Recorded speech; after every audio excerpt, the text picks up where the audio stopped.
Marcy Miranda with Free Speech TV, and I'm coming to you live from the Take Back the American Dream Conference in Washington, D.C. I'm joined by Gloria Totten. She is with Progressive Majority, and they just had a press conference to talk about a new campaign they're releasing. Tell us a little bit about that. It's the Run for America campaign. It's our largest and latest campaign to recruit thousands of progressives to run for office all across the country, from every level, school board to state legislature. And we're doing it in partnership with many other progressive organizations here, like BlueMound.org, Democracy for America, and many others, who will also be tapping their networks and trying to get our members, activists, and volunteers to run.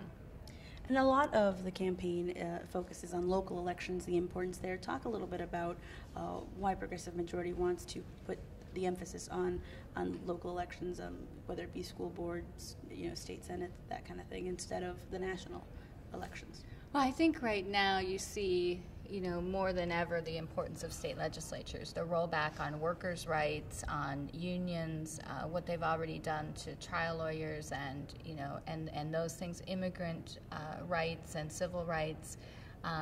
36 states have considered anti-choice legislation. They are focusing, they're moving thousands of bills through state legislatures without abandon, because they won most of them in 2010, and so they're able to just sail through. And they're doing it in a way that is really systematic. It's focused on issues that will either defund our movement, demobilize our movement. So you take the labor money out of democratic politics, what do you have? You take the rank and file labor movement that is mostly the grassroots mobilizing arm of the Democratic Party, and what do you have?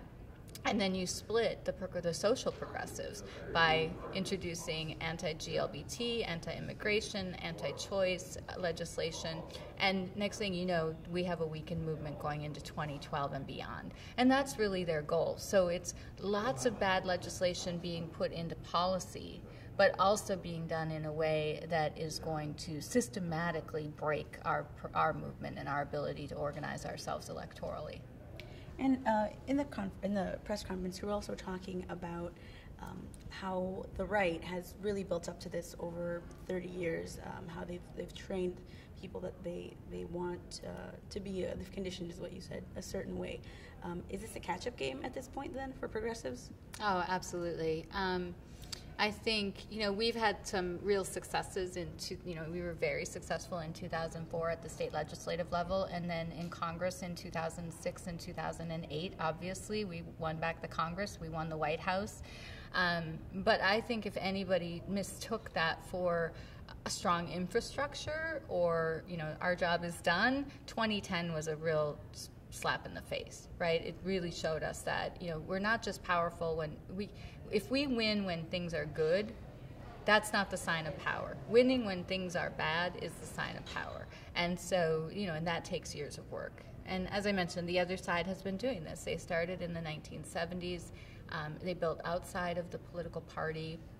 At that time, Republicans were completely out of power, and they were disorganized, and they were, remember, there were still moderate Republicans then, so their party wasn't even, a single ideological party the way that it is now.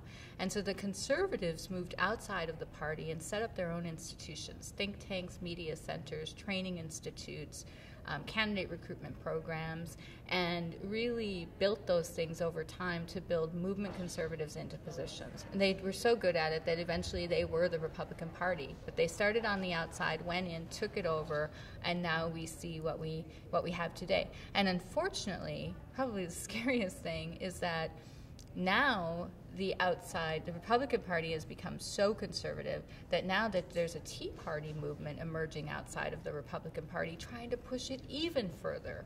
So there are scary times ahead, and we need to invest in our own ability to respond in kind as the only way to get it done. Wow.